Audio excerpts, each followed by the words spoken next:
ग्राम पंचायत चुनाव नजदीक आते ही ग्राम पंचायतों में आरोप प्रत्यारोप का दौर शुरू हो गया है। ग्राम पंचायतों में शाह और मात का खेल जोर पकड़ने लगा है। ताजा मामला बेहटा ब्लॉक की ग्राम पंचायत औरंगाबाद ग्राम सभा का है, जहां पर कुछ लोगों ने गांव के प्रधान प्रतिनिधि भाजपा पिछड़ा मोर्चा जिलाध्यक्ष रामजीवन जायसवाल पर आवासों में 20,000 रुपये लेने का आरोप लगाया था। लेकिन आज वहीं कुछ लोगों ने विपक्षी शिव गोविंद पर आरोप लगाते हुए बताया कि उनके कहने पर ही हमने प्रधान पर आरोप लगाया था। जो आरोप हमारे द्वारा लगाए गए थे वह गलत हैं। दूसरी तरफ जब आई इंडिया की टीम ने गांव के ही दूसरे आवास पाए लोगों से बात की तो उन्होंने बताया कि हमारे आवासों की पहली किस्त आ गई है, लेकिन हमसे प्रधान ने किसी तरह का कोई भी पैसा नहीं लिया है। वहीं औरंगाबाद के प्रधान प्रतिनिधि रामजीवन जायसवाल ने बताया कि यह सब विरोधियों की चाल है।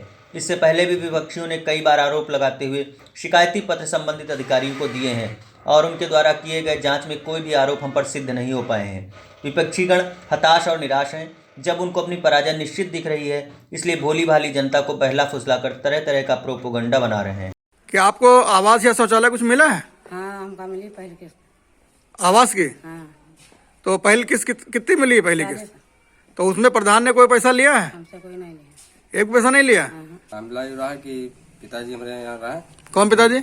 मोलचंद जी। तो शुक्र या वही शिव गोविंद है जो हारी प्रत्याशी प्रधान ही पहले लड़ चुके हैं, तो इनका लेके गया रहा बुलाए गया, तो कहा ला कि ऐसे नहीं ऐसे कहो, तो आवास का पैसा मतलब मिला रहा है उनका। तो कहा कि हम ऐसे नहीं ऐसे कहो तो 20,000 रुपये कहा प्रधान कहा कि दे दिए ना, अब प्रधान थोड़ा लेना है, चलो जब रहा तो पूरा पैसा। अभी कुछ दिन पहले आपने आरोप लगाया था प्रधान के ऊपर कि उन्होंने 20,000 रुपये लिए हैं आवास में, आप क्या कहना चाह रहे हैं? आप कहना ये चाहते कि हम सुखबिंद के कहने से नहीं कहन कि हाँ प्रधान लेने 20,000। ये सुखबिंद कौन है? ये हारे 85 है। अच्छा, हारे प्रत्याशी हैं। हाँ। तो उन्हें झूठा आरोप लगाने के लिए आपसे कहा? हाँ। उनके कहने पे आपने लगाया था कि 20,000 प्रधान ने लिए? हाँ, कह दिया। प्रधान ने भी पैसा नहीं लिया? नहीं लिया। तुमको आवास मिला है? हाँ मिला है, पहली किस्त मिली। पहली किस्त आई है? कितने रुपए की आई है? 40,000। प्रधान जी ने कितने रुपए लिए हैं? एको पैसे नहीं लिए, पूरे मिले हमें। पूरे पैसे मिले हैं? ये सब शिकायतें एकदम निराधार हैं। मतलब ये है कि इसमें चुनाव का समय आ गया है, तो जितने भी प्रत्याशी चुनाव लड़ना चाहते हैं या लड़ने की तैयारी या पहले लड़ करके हार चुके हैं, उन सबके दिमाग में एक खुन्नस है कि चुनाव इससे जीता जा नहीं सकता, तो किसी तरीके उल्टे सीधे ब्लेम लगाओगे, कहीं न कहीं बरगलाओगे तो दिक्कत में आएंगे, या कहीं कोई दिक्कत होगी तब जाकर चुनाव जीता जा सकता है। वैसे सारे प्रत्याशी इसमें जितने हमारे वहाँ हैं, तो सबके सब चाहे हारे हुए हों चाहे नए प्रत्याशी हों, सारे एक पाले में जैसे महागठबंधन बना करके चुनाव लड़ने की तैयारी में है, लेकिन उनको लगता है तब भी कहीं से हम जीत नहीं सकते।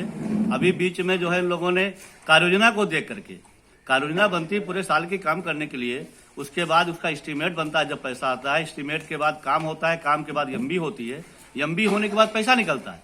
लेकिन किया क्या, केवल कार्ययोजना में नाम देखा, कोई एस्टीमेट नहीं बना और बता दिया कि जो है पैसा निकल गया। ऐसे आरोप लगा करके शिकायतें करी, एफिडेविट पे शिकायतें करी, डीएम साहब ने शिकायत डीडी साहब को दी।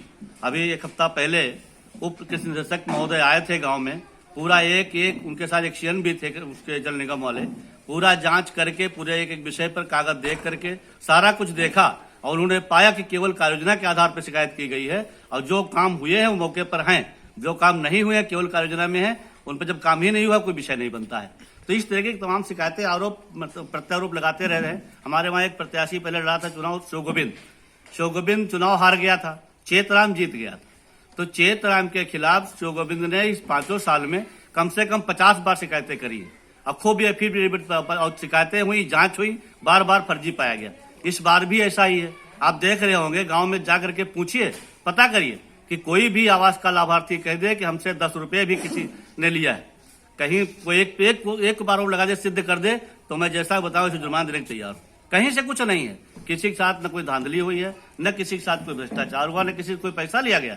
लेकिन जब ये चुनाव आ गया है तो आरोप प्रत्यारोप लगाने की बातें हैं, बाकी इसके अलावा कुछ नहीं है। खबर आपकी, नजर हमारी, देखते रहिए आई इंडिया।